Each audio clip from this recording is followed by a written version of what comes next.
So welcome to this second session of our celebration for Freeman Dyson, which will be about physics. And I'll first make a few remarks about Freeman's physics, and then I'll introduce our first speaker of this afternoon. Particle physicists tend to think of Freeman as a particle physicist because of the famous work that he did on quantum electrodynamics very early in his career. But Freeman's work in physics actually has ranged over many different fields, many of which will be represented later on, either in this session or else at other sessions of this conference. So later in this session, we'll have talks about physics in extreme environments, statistical mechanics, and also about the climate. And in other sessions, just to mention a few, we've already heard about random matrices, which is an area Freeman's worked in that has many contacts with physics, including the original motivation. And then certainly both in astronomy and in the session on public policy tomorrow, there's some interplay with Freeman's physics. But it occurred to me that one area which actually wasn't really represented in the program is his work on quantum electrodynamics. So I thought I would have to be the one to tell you about that. So Freeman, very early in his career, wrote 4 papers on quantum electrodynamics that I'll tell you something about briefly. The first 2 were actually written at the Institute when he was here, not as a professor. He was here on a short-term appointment around 1948 and 49. And the next 2 papers that I'll mention were written when he was at Cornell for 2 years, before coming back to the Institute as a professor in 1953. So quantum electrodynamics is the relativistic theory of electrons and photons interacting quantum mechanically. It was one of the frontiers of physics in the 1930s. It went into a deep freeze during World War II. And then after World War II, there was a flowering of both theoretical and experimental work, partly driven on the experimental side by new techniques that had become available in those years, but hadn't been exploited for fundamental physics. So when Freeman became active, there were roughly 2 theories. There was the Schwinger-Tominaga, maybe I should better say 2 approaches. There was the Schwinger-Tominaga formulation of relativistic quantum electrodynamics, which in a sense was rigorous but hard to use.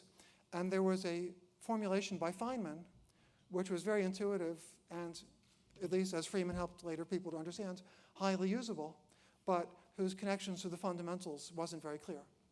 So Freeman's contributions in those first 2 papers, which are really very famous, was to bridge the gap between the rigorous but less transparent approaches and the less rigorous but more transparent approach of Feynman. So he introduced, if you're in quantum field theory, a lot of things that are taken for granted today, time-ordered products, primitively divergent diagrams, and all kinds of other things that are basics. And then he gave a version of a proof that it worked, that technically quantum electrodynamics could be renormalized. The proof perhaps, no doubt, was improved by later authors later, but for its time, it was a big advance on what had been understood. But at the end of the article, he says, it's all very well and good to have a formal proof, but we really should check this out with some real calculations in higher orders. So the third paper I'll mention, which was written at Cornell, the paper is incredibly short, but I suppose it was meant to be Freeman's following through on this belief that one should check it all out with explicit calculations. With Barringer and Saltpeter, they computed what in modern language is the 2-loop renormalization of quantum electrodynamics, computing a finite remainder, which is actually part of the Lamb shift, the so-called Lamb shift of the hydrogen atom.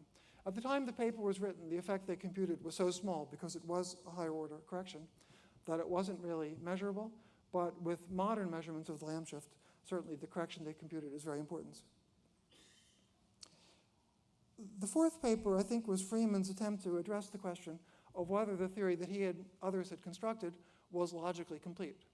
He addressed the question of whether the perturbation theory that he had analyzed in his first 2 papers converged. And he eventually concluded it didn't, and gave a very nice intuitive reason for that. His essential reason is accepted today. It was made more quantitative about 30 years later, but the essential reason he gave is the same way that we think about it now. And then he raised the question of whether it means that quantum electrodynamics, even for the phenomena it describes, isn't a logically self-contained theory. And that was probably a question that was a little ahead of its time then, and the subsequent history is a little bit too complicated to explain, so I won't. But a lot of subsequent physics had to do with further considerations related to the question raised in that fourth paper. So I feel with these brief remarks, at least I've made sure that our program does have some recognition of Freeman's work in quantum electrodynamics. So now I'll turn to introducing our first speaker for this afternoon session. We will have two speakers before the coffee break and then a third lecture afterwards. Our first speaker is Russell Hemley, who is the director of the Geophysical Laboratory at the Carnegie Institution in Washington. He received his PhD in physical chemistry from Harvard University, and after a postdoctoral fellowship there, he joined the Geophysical Laboratory in 1984. His work ranges over many areas of theoretical and experimental physics and chemistry, with an emphasis on new forms of matter and new physical processes that are important under extreme conditions. He's made numerous discoveries involving new phenomena, new effects, and new states of matter that become important at high pressure. Dr. Hemley's work has been recognized with numerous prizes, including the award of the Mineralogical Society of America, the Balzan Prize, and the Percy Bridgman Award. He's a member of the U.S. National Academy and a corresponding fellow of the Royal Society of Edinburgh. And his topic today will be New Physics and Chemistry in Extreme Environments. Thank you. Okay.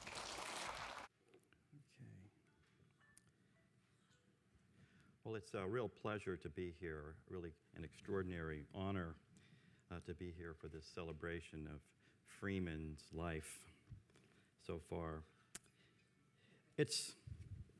I've been put in this session on physics, and what I'd like to do is really tie together a number of different areas where Freeman has made important contributions, really in keeping with the title of this wonderful symposium, Dreams of Earth and Sky. And it's a distinct feature of Freeman's contributions, really to civilization, is this extraordinary breadth, as we've heard. And I'll do this in the context of physics and chemistry and extreme environments, and also with some reference to a number of colleagues, some of the mutual colleagues that have influenced the field, and also at the end even touch on some very recent results. So this is actually some current research that I'll cover. In thinking about why I'm here in this session on physics, actually all my degrees are in chemistry, I'm reminded of a remark that Freeman gave before a talk when he was when it was mentioned that he was the winner of the Templeton Prize for Science and Religion, and he commented that he was very surprised to receive it. It had to be a mistake, perhaps a clerical error.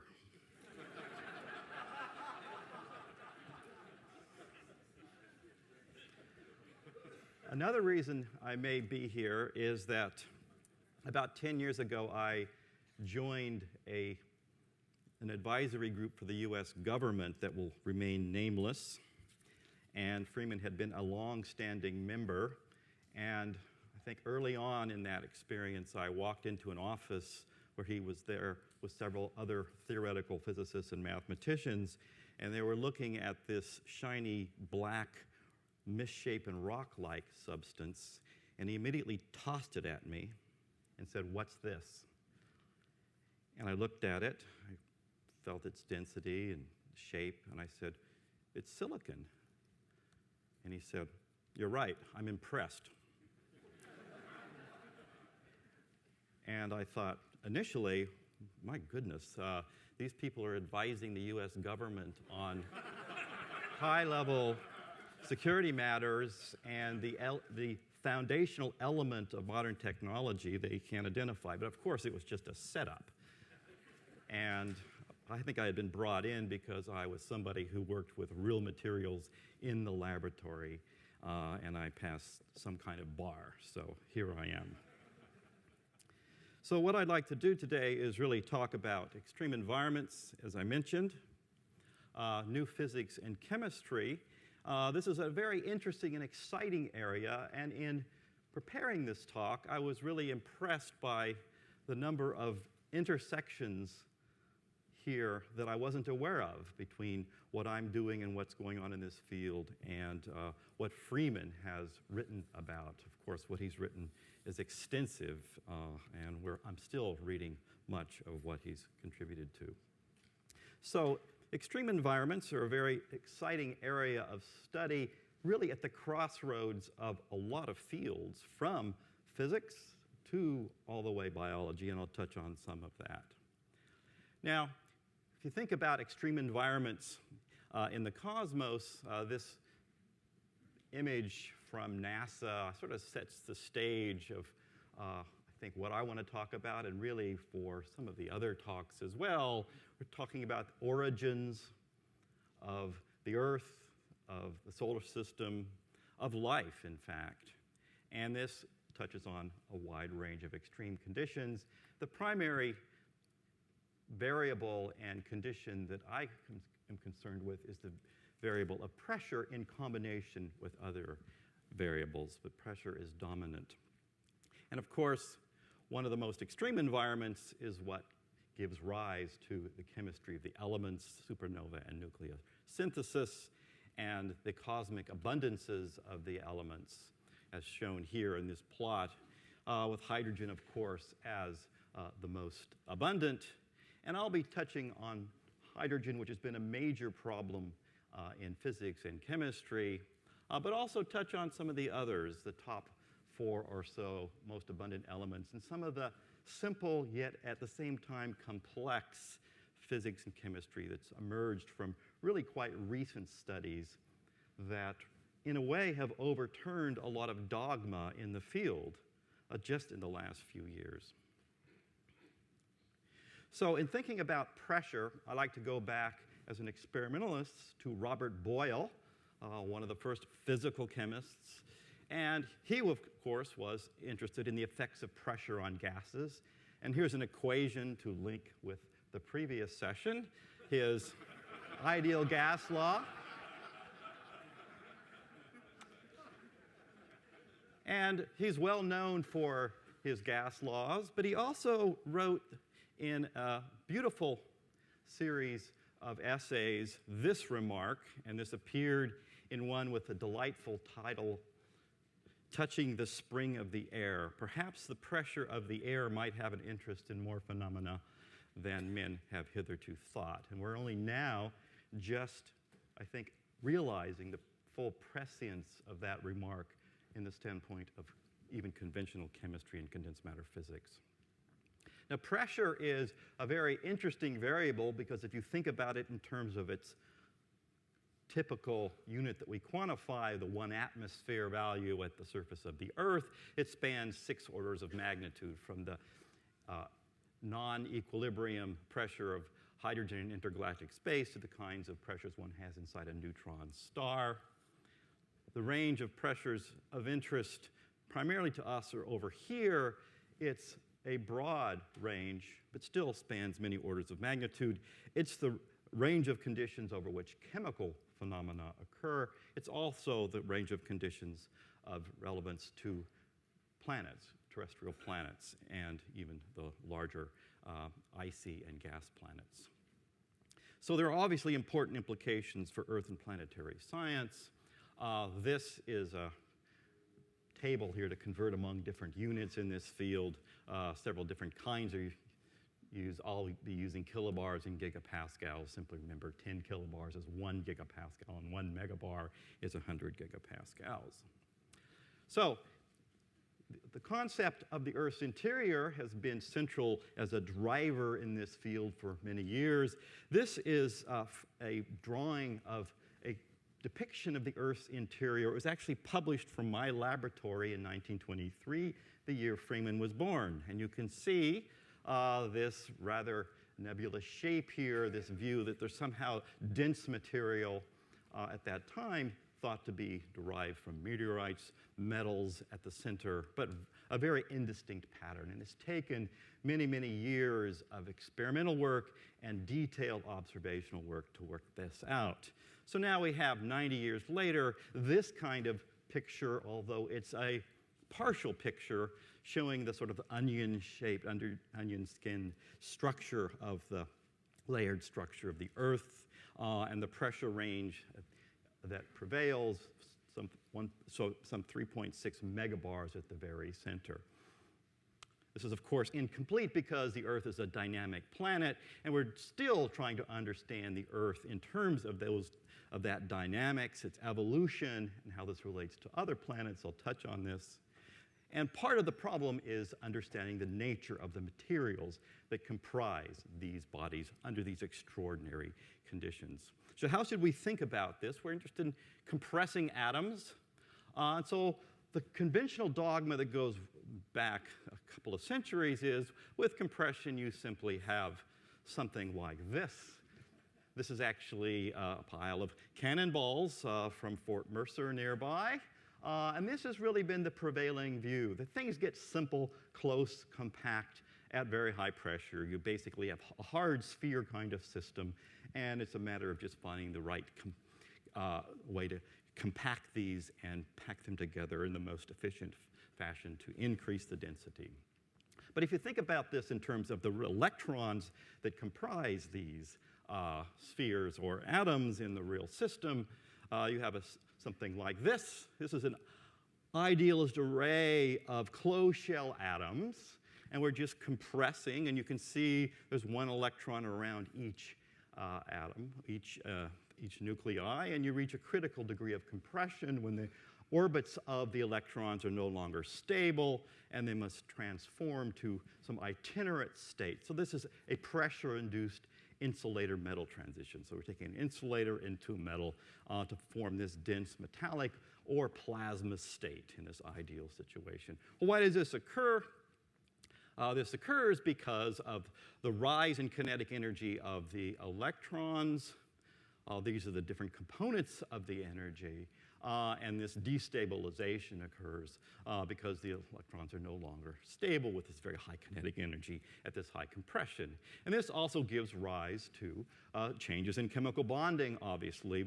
On increasing pressure, you have a picture that I'll come back to several times that shows that pressure-induced freezing. Let's take a gas of diatomic molecules, or it's freezing on a lattice, and then at some point the electrons are no longer stable inside bonds, and you go into some kind of dense symmetric state shown here as a body-centered cubic system.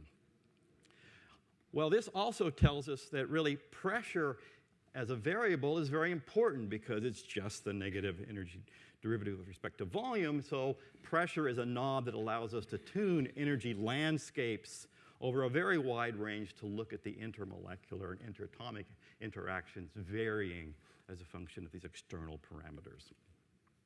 Well, this is only incomplete, and if you look at the full equation, the density functional kind of approach that's used to describe very, very high densities, it's written something like this. This is not sufficient for calculating chemical bonding. This was pointed out in the early years of quantum mechanics. In fact, Teller showed in the early 60s this is insufficient for chemical bonding. But in principle, one ought to be able to find the complete solution, as Dirac reminded us. If we could simply solve the relativistic Schrödinger equation for the many-particle system, everything would be fine, and that gave rise to this very famous quote, "The underlying physical laws necessary for the mathematical theory of a large part of physics and the whole of chemistry are thus completely known," if we could just simply solve the equations. Well, we need to take this on from an experimental point of view, at least work closely with experiment and theory to help refine the theory to develop the techniques that are necessary for solving that equation at various levels of approximation, improved approximation. So if we go back to the periodic table, this is kind of a roadmap of what I'll be describing. Mendeleev's table looked at purely empirically, looking something like this. How can we think about just taking pressure as the variable? First of all, you have this now well understood filling of electron orbitals as you go across the table and down, of the SPD. And this gives rise at least to solids at the top of the periodic table that are fairly symmetric. Face-centered cubic, body-centered cubic, hexagonal, close pack. But with increasing pressure, there are rules of thumb that tell us something about how the electrons will be perturbed. And what happens is that with pressure, atoms at the top of the table, elements at the top of the table, start taking on the characteristics of those heavier elements in the same family, and likewise those on the left start looking like those to the right. But these are simply rules of thumb, and it comes from orbital hybridization, which was actually an idea that was proposed by Enrico Fermi many, many years ago. And this gives rise to more complex structures and electronic structure that I'll come to. What it means is if we go to very high pressure, we really have a very different periodic table, and this simple picture really isn't sufficient for the kind of predictive science that we need for looking at the range of phenomena in condensed matter and chemistry over a very, very wide range of extreme conditions. So now I'd like to turn to a few comments on Freeman's view of chemistry. Now, Freeman is not known as a chemist, and when I mentioned to him a few months ago that I'd be talking about this field in his symposium, he said, well, I have worked on chemistry, chemical binding in classical Coulomb lattices, and I looked up this very nice paper from 1971, and he here was interested in sodium chloride, or at least the sodium chloride structure. This is actually iron and helium in the sodium chloride structure in the crust of a neutron star. So this is a different kind of chemistry, not the chemistry of electrons, but he was still interested in the effect of the Coulombic interactions, and he concluded the existence of chemical compounds such as iron halide in neutron stars crust is made plausible but not readily established. So very interesting, but not the kind of chemistry that I've been working on in my career. But Freeman has made some very important observations of more conventional chemistry, and I pulled these from this wonderful online site, a web of stories, where he has a number of interviews. And here he was commenting on the work of Roald Hoffmann, who won the Nobel Prize in the early 80s for his work on boron and bonding and Woodward-Hoffmann rules. And he wrote, Freeman did, I mean, it is the beauty of the details rather than the overarching theory. In that way, it's very different from physics, and I had a taste for it. My taste is always more for the details than for the big picture, in contrast to, say, the approach of Dirac. I also found this wonderful quote. I learned chemistry for Christopher Longat Higgins, who was actually a very well-known chemist, another child prodigy from Winchester. A picture here. He brought these beautiful crystals, this brilliant scarlet color to school, and it makes these beautiful crystals here. He actually, as an undergraduate, determined the correct structure of borane, diborane here, something that was actually worked out many years later theoretically by Roald Hoffmann. So really a remarkable discovery. So the kind of chemistry I found delightful is just the sort of details and the actual stuff rather than the theory that lay behind it. And finally, this quote, I remember the joy when Libby came on a visit and brought along another little bottle of chemicals, which was barium xenon oxide, which of course was an absolute revelation because nobody imagined that xenon could have compounds being an inert gas. Well, this was discovered in the late 1950s, early 1960s. This is the crystal structure of this xenon compound. I gave all three of these examples because they touch on systems that I'll be mentioning later on in the context of high pressure. So this is an experimental talk, and as I mentioned, I focus mainly on experiments. And what we have before us is really a major series of breakthroughs that have really opened up a whole new world of condensed matter and chemistry under extreme environments.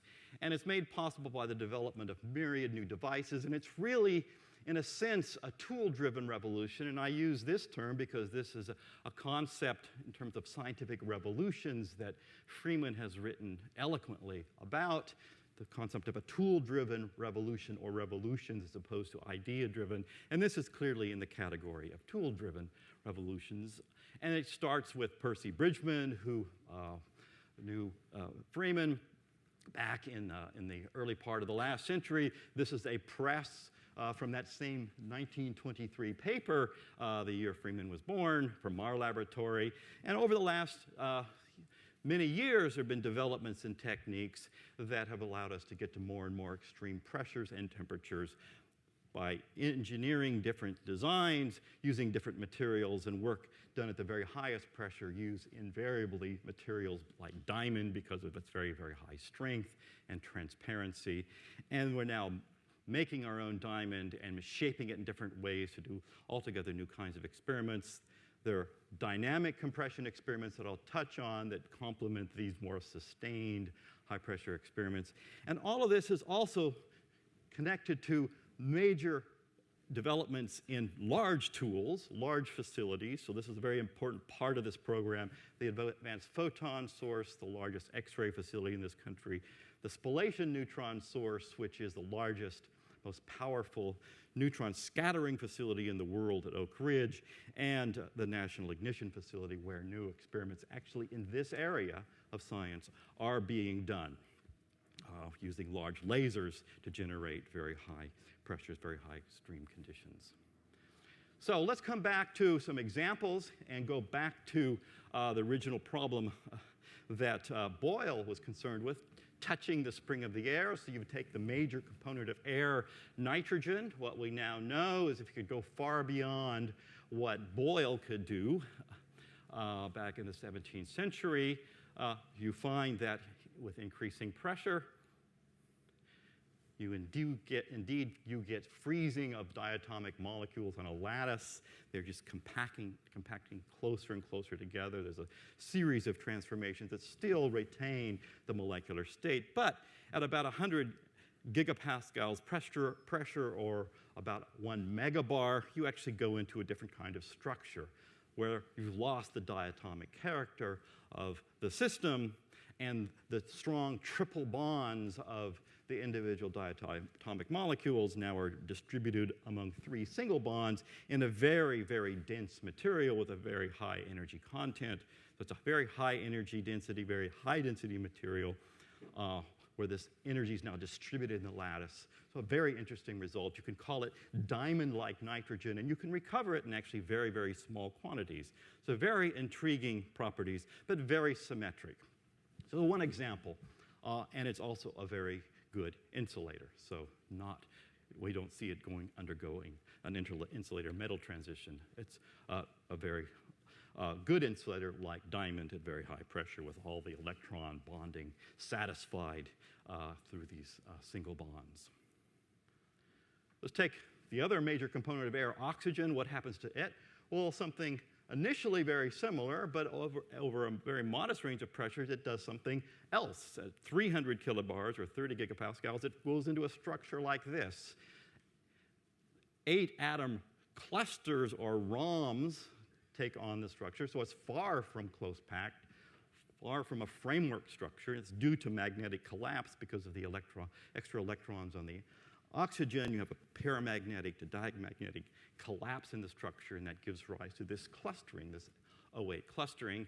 And on top of that, it's a beautiful scarlet crystal. So if you look through a diamond anvil cell at this structure, you see this beautiful red color. So really a spectacular single crystal you can look at peering through the windows of this apparatus at it.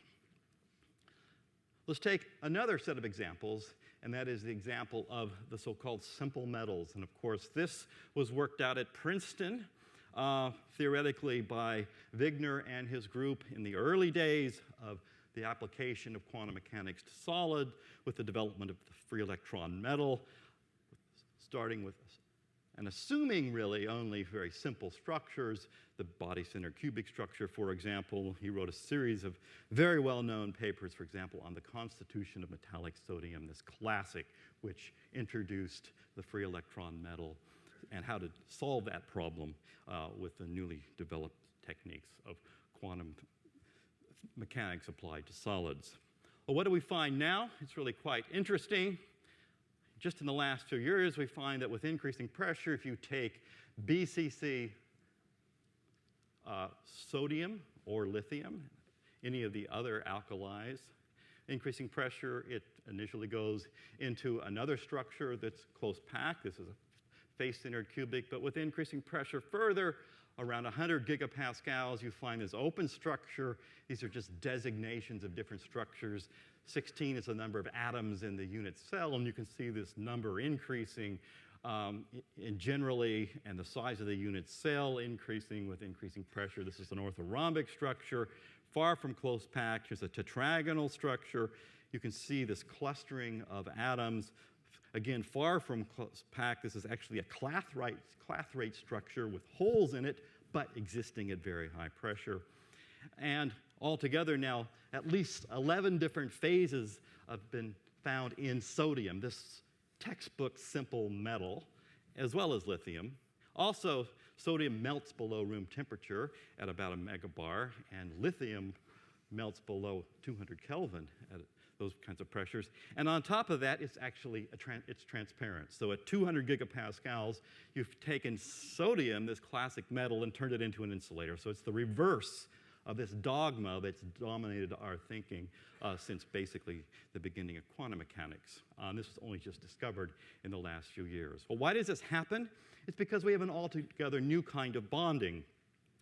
After the fact, you can rationalize where the electrons have gone if you know the structure using fairly accurate density functional methods. And you find that the electrons are localizing, at least some of them, in interstitial regions between nuclei. They're not sitting in the conduction band. They're actually localizing, which gives rise to some potentially very interesting physics, perhaps associated with superconductivity in some of these systems.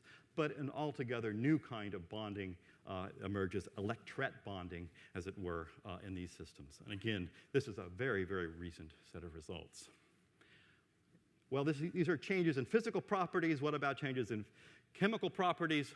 A number of novel compounds have been observed. This is making elements from that are noble into, let's call them ignoble elements, rather like the xenon example. An example of that is something that we found fairly recently, taking hydrogen, mixing it with xenon, and forming this beautiful structure here. This is xenon H28.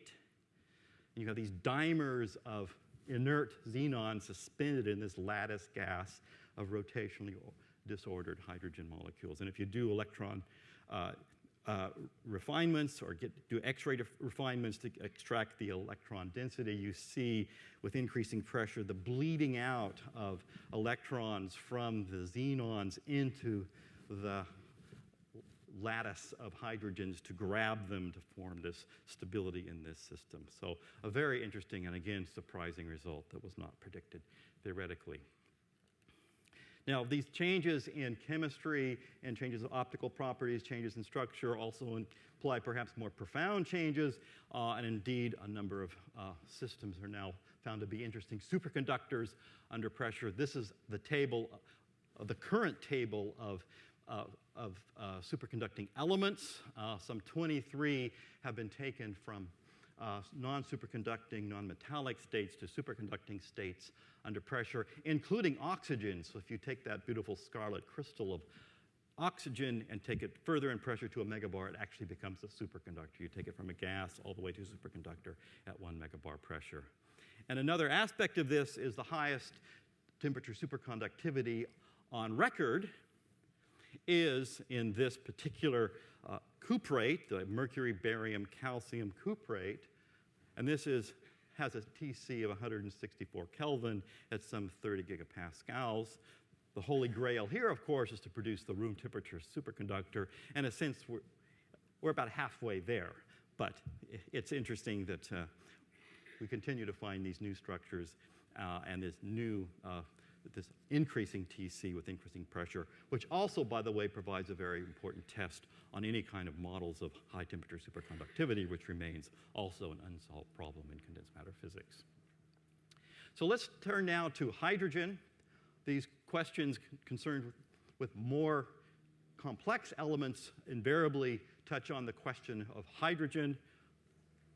If we can't understand hydrogen at very high pressure, can we possibly understand these more complex elements?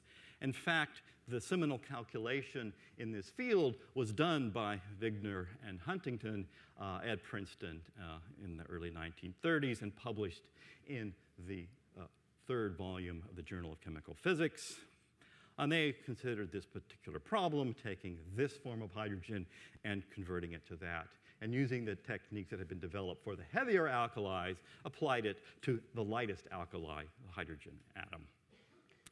This has generated a great amount of interest over the years. It remains essentially an unsolved problem in physics, but we have made, I think, some very important advances in the last year, in fact, the last few months, that are opening up a whole new picture on this problem. Ginsburg called this one of the key problems in physics and astrophysics, and one of the reasons is shown here. Understanding hydrogen under pressure is important as a test of fundamental theory because of the simplicity of the Hamiltonian. It's, of course, the most abundant element, as I pointed out at the outset. It has this interesting chemical dichotomy. You can think about it as an alkali, as the lightest alkali, but really we know it as a diatomic, as a halogen, essentially. And in Russian periodic tables, it's actually put in both places. So pressure, in principle, provides us with a means for understanding just where we should put it in this very simple scheme. It could be a high-temperature superconductor. This was an important calculation carried out by Neil Ashcroft in the late 1960s due to the very low Z of the material. It has very interesting dynamical properties. In principle, one needs to treat the electrons and the nuclei on the same quantum mechanical footing, so it's a real challenge for theory going beyond the Born-Oppenheimer approximation. We like to think about it as the element of uncertainty as a result, and it could have, in fact, a fluid ground state, so it would never crystallize at the very highest pressures. And this could be connected to some altogether new physics that I'll touch on, the possibility of superconducting and superfluidity in the same system. It's an energetic material, far more energetic if you could make it than the polymeric nitrogen I talked about.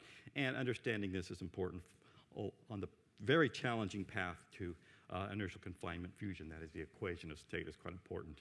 And finally, it's driven the development of high-pressure techniques in this field. So looking at this from an experimental point of view, most of the techniques that we've used have been first applied to hydrogen. Once you can do the experiment on hydrogen, you can do it on most of the other systems because it's very high reactivity and other problems with just containing it. So let's think about the key properties of the isolated molecule. This is the Born-Oppenheimer potential, which has been described, calculated at length over the last 60, 70 years. There are 14 bound states. It has a binding of some 4.5 eV, so part of the challenge is converting this binding into some other sort of stability or energetics that stabilizes an extended structure, and what happens to the vibrational bound states. So the isolated molecule is actually also very spherical.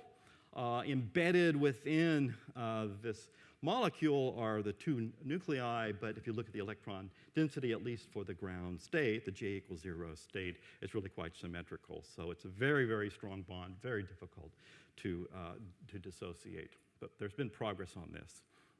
So the one interesting question then is what happens under pressure and what happens at low temperature. It's been known that you can solidify hydrogen. This is done at the end of the last 2 centuries ago, in fact, below a particular temperature and at room temperature at high pressure, and forms this rotationally disordered material. In fact, this rotational disorder was a big problem in chemical physics in the 1930s, and it was Pauling who showed that the residual entropy in this system derives from this persistence of rotational disorder while freezing the molecules on this hexagonal close-packed lattice.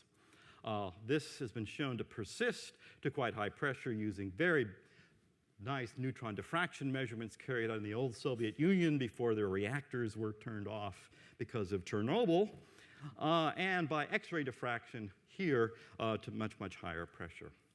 So what do we know about hydrogen? Very high pressure, just a few slides that indicate where we are. A lot of different techniques have been used for studying this, and some of the most important have been those that are probes of the molecules, looking at the rotational excitations, the so-called lattice mode excitations, and the so-called vibrons, or the intramolecular stretching modes, which of course would be diagnostic of the state of bonding of the molecule. So what do we know? This basically summarizes where we are at this point. This is a phase diagram showing temperature above 1,000 Kelvin out to 350 gigapascals or 3.5 megabars. There's two different melting lines that persist, but both seem to have a maximum. This is very similar, actually, to what we see in the heavier alkalis, which I mentioned have very, very low melting points at very high pressure. But with increasing pressure, what we find is the persistence of a number of different phases out to these kinds of pressures. And this is work that was just published this past year. What are these phases? Well, this is phase one, this disordered one that comes from neutron diffraction and X-ray diffraction. This is an ordered one, phase two. This is a very unusual one that was discovered a number of years ago. It's an ionic form. So in contrast to the simple picture of going into a clustering form or some other kind of extended framework, there's actually a symmetry breaking, a charge transfer effect that produces an ionic form, something that was not considered early on. And then most recently in this region, a structure that seems to be graphenic or graphene-like. And this has been very interesting to find. And in some papers that were published just in the last couple of months, we've looked at this in more detail, and we've been able to understand the metallization better because of this. This is a photograph, a nice picture of carbon graphene, conventional graphene, and what we find is, quite surprisingly, and this was not directly predicted by theory, but theory had some role in leading us to these particular structures. What happens is there's a stability of an aromatic-like cluster of hydrogen. So rather like benzene or graphene, where you have aromaticity, this is reminiscent of Kekulé's vision for how to rationalize the structure of benzene when he saw the atoms sort of circling around and like snakes and biting their tails. Well, same thing happens in hydrogen. It turns out that there's this residual stabilization of this clustering form, which really was a surprise to many people in the field. It showed the importance of local chemical bonding and dictating the properties of the extended solid. But in fact, this was predicted by my colleague Dudley Hirschbach at Harvard, who won the Nobel Prize in the mid-1980s. And in a paper that he buried in the Journal of Physical Chemistry in 1981, based on work that he'd done in the 70s, he predicted at very high pressure that there should be stability of these clusters of hydrogen atoms at very high pressure. And that's what we're seeing in effect now in hydrogen at very high pressure.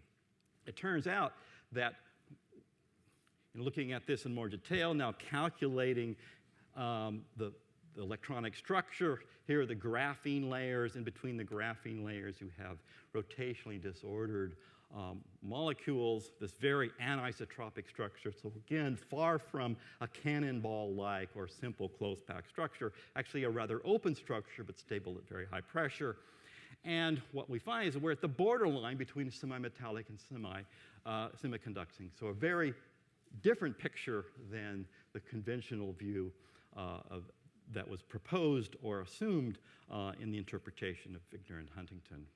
In fact, if you look at the last paragraph of this famous paper by Wigner, he comments on the very likely possibility that there are intermediate structures that are layered and reflect the kind of chemical bonding that is known in similar elements. And I think that may be tied to the fact that Wigner was originally trained as a chemical engineer before he moved into all these other fields. Now, at higher pressure, we see still more interesting structures. These are not yet observed, but here you see the electron density now localized between the atoms, forming these altogether new kinds of bonding schemes. This is predicted to occur just above the range of our current experiments.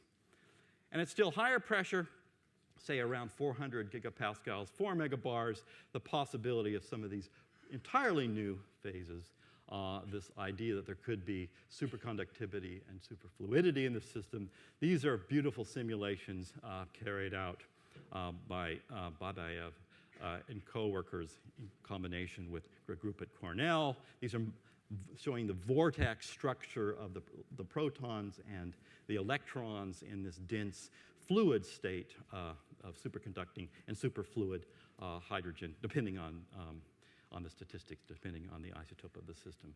Not yet seen, but an important prediction at still higher pressure. So what are the planetary perspectives here? There are obviously very important implications for the planets, as reflected in the fact that hydrogen is the most abundant element. So let's consider the largest planet in our solar system, Jupiter, which has been the focus of a great deal of interest, in particular the nature of its interior. We know that 90% of the atoms in this very large body are hydrogen, and most of them are existing in some kind of state we've never seen before on this planet. So what can we say? Well, there have been models for the interior structure, just as there are models for the interior structure of our planet. This kind of layered structure is a conventional one that goes back a number of years. This is also quite important, of course, because we now know there are Jovian planets throughout the cosmos. A very large number of extrasolar planets have been discovered, and there'll be a talk on this tomorrow, of course, by Sarah Seeger. And this number keeps growing, and many of them are super-Earths or very large, different kinds of bodies than what we have in our own solar system. And a lot of them have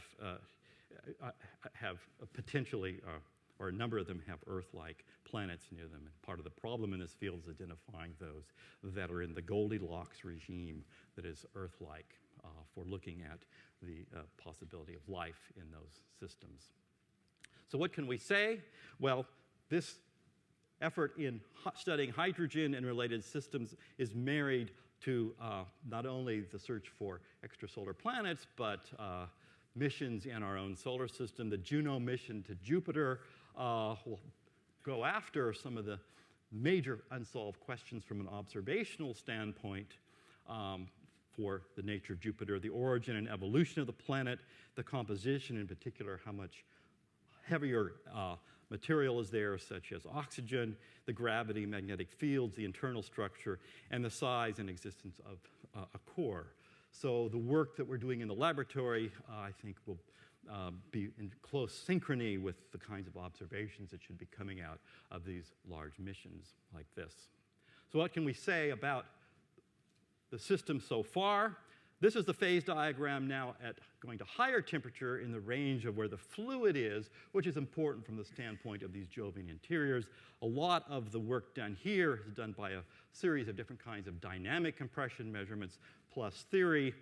And this is the region that I showed earlier. Here's the region of this predicted vortex structure, this superfluid structure at very high pressure and at lower temperatures. And you can see this transition that comes out of the different measurements and calculations. And the intriguing point is that the adiabat for Jupiter crosses right in here, which suggests that the conducting layer inside Jupiter is at shallower depths than we had previously thought, so the magnetic field could be generated much closer to the so-called surface than we thought previously. Another question concerns the size and existence of a Jovian core or Jovian cores in other planets. Here is a very simplified model, and most models for the formation of these bodies start with some kind of core, say an Earth-sized body that, around which the gas collects. What we find in these experiments, even at the modest pressures we're working at in comparison to the kinds of pressures shown here, 40 megabars, 80 megabars at the center, a vast range of chemistry. So we need to consider the chemistry. And our view is, in view of the fact that we can react hydrogen with a large number of elements, basically every element, there's no such thing as a noble element in the contact of hydrogen. One forms a vast array of different kinds of structures. So this extreme reactivity will likely erode any kind of core that occurs, say, initially on the formation of these planets at very high pressure. Well, this points to the need for major facilities. And in some work that's related, looking at this reactivity of hydrogen and novel structures, some important work has come out of the spallation neutron source. This is work that was just published. This is a very large facility. I mentioned it's the most powerful neutron scattering facility, and we're using it for our small-scale experiments. And some of the experiments done to date have been really quite interesting. This is work that was just published a couple of months ago in PNAS, showing water, or at least an ice-like form of H2O at roughly 100 gigapascals. And what we find is that the protons move into interesting sites in the structure. So you have this partial occupancy of hydrogens in interstitial sites, the possibility of superionic behavior or melting or diffusive behavior of the protons while the oxygens remain intact. This could also be a purely quantum effect. That is, there could be quantum diffusion as the protons move in these different sites in the structure. So a very surprising result. This comes from actual measurements now with neutron scattering with these high-pressure devices. Another important facility, a very large facility, with a similar price tag to both the Juno mission and the spallation neutron source, is the National Ignition Facility, which, of course, with ignition in the title, has as its principal mission inertial confinement fusion, but it's also being used, and it's an extremely important tool for doing basic science, and in fact, material science, condensed matter physics, and chemistry by using the very large laser capacity to generate very high pressures in an evanescent pulse in various ways, including tailoring the pulse to generate very high pressures without introducing a shock wave. And in some work that's been done to date that shows the beauty of this technique for condensed matter physics is shown here in this compression of diamond up to now 50 megabars or 5,000 gigapascals. These beautiful measurements here. This is so-called ramp compression, that is quasi-adiabatic compression without introducing shock waves, without introducing heating. So it's really cold condensed matter, and in a sense, studying matter at these very, very high pressures without introducing temperature, or at least controlling the temperature in a careful way, is introducing an entirely new field of condensed matter physics that's now in the, has a new kind of intersection with plasma physics. And newer measurements have taken this all the way to 100 megabars. So this is just proof of principle that shows these techniques can be used for some very important measurements that are orders of magnitude higher in extreme conditions than we currently can produce. Well, this discussion also shows that possibly going after some altogether new forms. If one goes to still higher pressure, now 250 megabar, this is a theoretical prediction of carbon, so simple carbon, but here again, you see the clustering of electrons in the interstitial region, altogether new bonding that comes, albeit from a calculation, but something that needs to be tested. So clearly, altogether new physics and chemistry that was not anticipated just a few years ago. Well, this discussion of carbon now and some of the other elements that are important for the Earth lead us to a few points I'd like to make regarding the deep Earth. This is, of course, a very exciting, very large field with a lot of workers, and I can't begin to summarize some of the important findings, but I do want to point out that understanding the Earth and speculating about the Earth's interior goes back many years, and they continue, and I know Freeman has had a lot of interest in science and religion, and this kind of view of the Earth's interior, this creationist view of the Earth's interior, is something that you still see published from time to time. So here's Noah's Ark and, of course, the devil. So What can we say about the Earth's interior from an experimental, more thoughtful way, combining experiments and theory and observations? Here's a cross-section of the Earth's interior. And perhaps one of the interesting findings of the last few years is the discovery of altogether new minerals. This is a structure that's a dense silicate structure.